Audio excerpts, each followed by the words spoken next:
Tad Latvija pagājušajā nedēļā ievēlēts jauns prezidents, vai jums ir kāds viedoklis par viņu? Man vispār nav neviena viedokļa. Es neko nezinu par to prezidentu. Jā, es esmu dzirdējis tādas baumas, ka viņš ir ciānistu kustības pārstāvis. Paplašiniet savu viedokli. Es to dzirdēju, tā kā vēl pirms viņš bija ievēlēts, acīm redzam, kādos pretpropagandas materiālos. Cionists, tas ir ebreju Izraēlas. Un man tas ļoti labi saslēdzās kopā.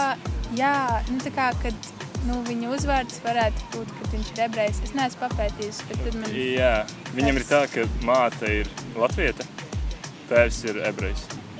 Jā, viņš sevi uzskata par latvieti, jo viņam tēvs viņi izšķīrās. Un būtībā visu dzīvi viņš dzīvoja ar māti un iegūta to latvisko kultūru, latviešu valodu un tradīcijas. Jā, viņam ir 5 izglītības, un man tas liekas ļoti iespaidīgi. Man bija liels prieks īstenībā strādāt ar viņu kopā. Savā laikā, kad mācījos juridiskā fakultātē, zinu, ka viņš ir jurists, respektīvi tas jurists, ko augsti ciena citi profesionāļi. Viņš bija uzaicināts kā galvenais runātājs, un tad mēs kopā. Viņš bija ļoti tāds sakonektēts ar. Es pēc tam aizgājām kopā uz kafejnīcu un vienkārši apsēdāmies. Bija baigi forši, mēs diskutējām, vai ņemt talu vai neņemt talu, tā kā vai pusdienas. Tad visas kultūra. Viņš bija ļoti patīkams. Es arī kādreiz viņam esmu uzskrējis virsū centrā ejot garām, jā, un ļoti sirsnīgi papļāpājis. Tāds patīkams cilvēks. Ka viņš ir tāds lietišķs cilvēks, tā kā, ka viņš praktiski varētu sakārtot lietas tā kā ilglaicīgam ieguvumam maksimālam. Labi, tad es varbūt izteikšu nelielas viņa idejas vai tādas kā virziens, par ko viņš ir minējis, ka vajadzētu fokusēties Latvijai viņa prezidentūras laikā. Un viens no tiem ir sociālā nevienlīdzība. Viņš uzskata, ka Latvijā tā ir primārā galvenā problēma, kurai viņam būtu jāpievērš maksimāla uzmanība. Vai jūs piekrītat viņam? Kad būs šis laiks, kad nevis būs demokrātija, bet tieši laikmets, kad viss pievērš uzmanību mazākuma grupām. Jā. Daļai. Sociālās nevienlīdzības problēma norāda, piemēram, uz medicīnas sfēru vai uz atalgojumu, kur cilvēkiem nav vienādas iespējas, piemēram, iegūt līdzīgu medicīnas aprūpi. Vai jūs uzskatāt, ka tā ir primārā problēma, vai jūs piekrītat Egīlam Levitam?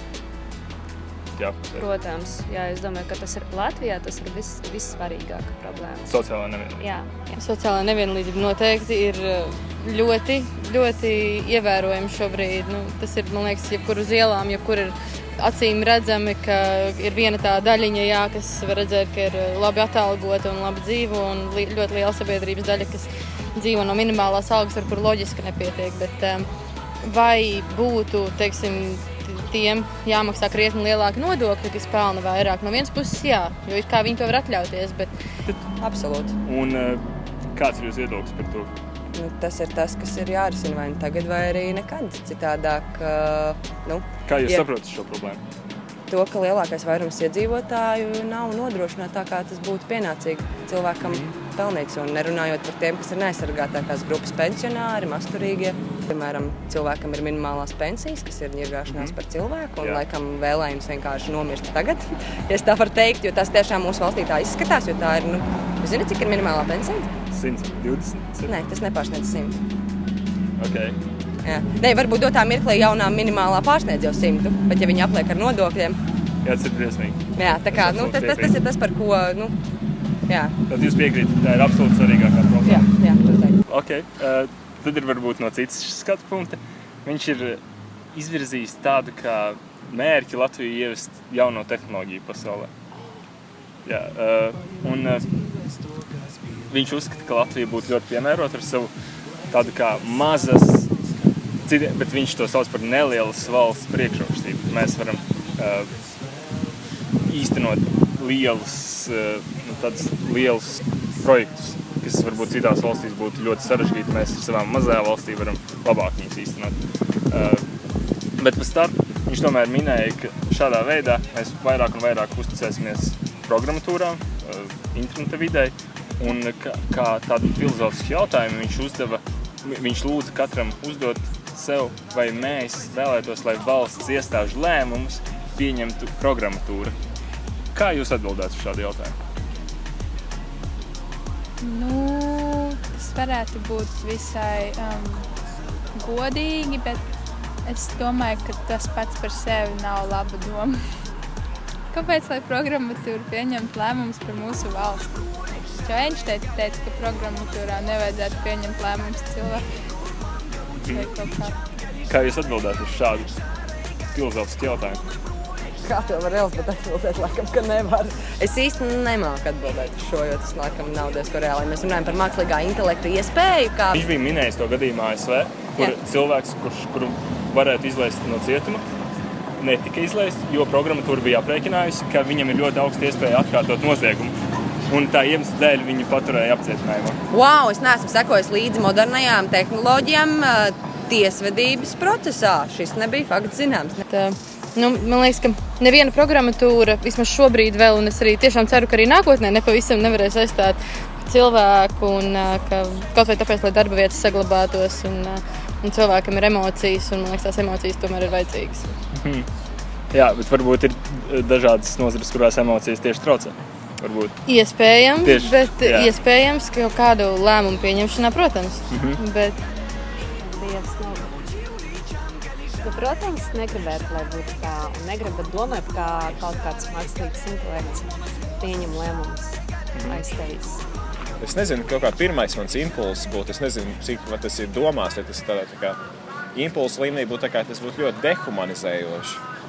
Es domāju, ka ir ļoti daudz tādas savādas paražas, kas padara cilvēkus mīlams, kas padara Latviju kaut kādā veidā mīlamu, ko mēs darām, kā mums ir pieņemts lietas darīt. Tad iedomājamies to Tolkiena Gredzena pavēlnieku Šīru.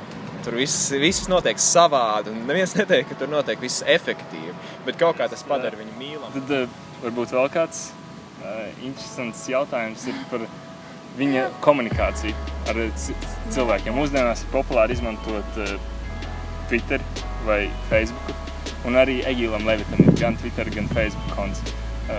Kā jūs ieteiktu viņam komunicēt ar sabiedrību? Ar jums, kā jūs vislabāk saklausīt viņa idejas, šīs, kuras viņš vēlas latviešiem? Mīmus, vai ne? Jā. Mīmus? Tā kā ar memēm? Jā. Ok. Tas bija pirmā ziņa tieši no manas draudzenes arī šis mīms par Egilu Levitu.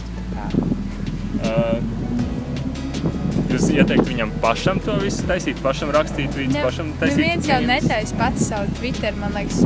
Jūs domājat, ka viņam jāveido klasiskās memes, kas ir vienkārši nozaktas no citiem cilvēkiem? Jā. Būtu jau jauki tāds jaunas memes. Ok, labi. Tad varbūt vēl viens tāds pēdējais lūgums.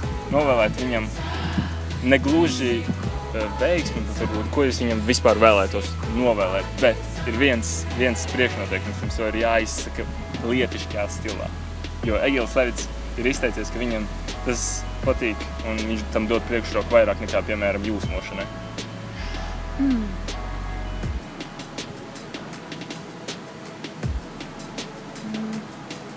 Labi, vai man skatīties tā kā kamerā? Es varu arī. Jā, skatieties Egila Levita masīs. Paldies! Es jums uzticu savu valsti uz nākamajiem 4 gadiem. Viņam veiksmīgi pildīt prezidenta reprezentatīvo funkciju ārzemēs noteikti. Un arī to pašu viņa izteikto būt tautas prezidentam. Darīt un nebaidīties. Domāt un sarunāties. Ne tikai runāt, sarunāties. Mēs jau satikāmies iepriekš, un tagad mēs vēlreiz satiekamies. Un man bija laiks apdomāt par savu novēlējumu. Un es mūsu jaunajam prezidentam novēlu, lai viņš nesabeidz savus nervus un veselību. Paldies! Paldies! Lūdzu! Jā, liels paldies!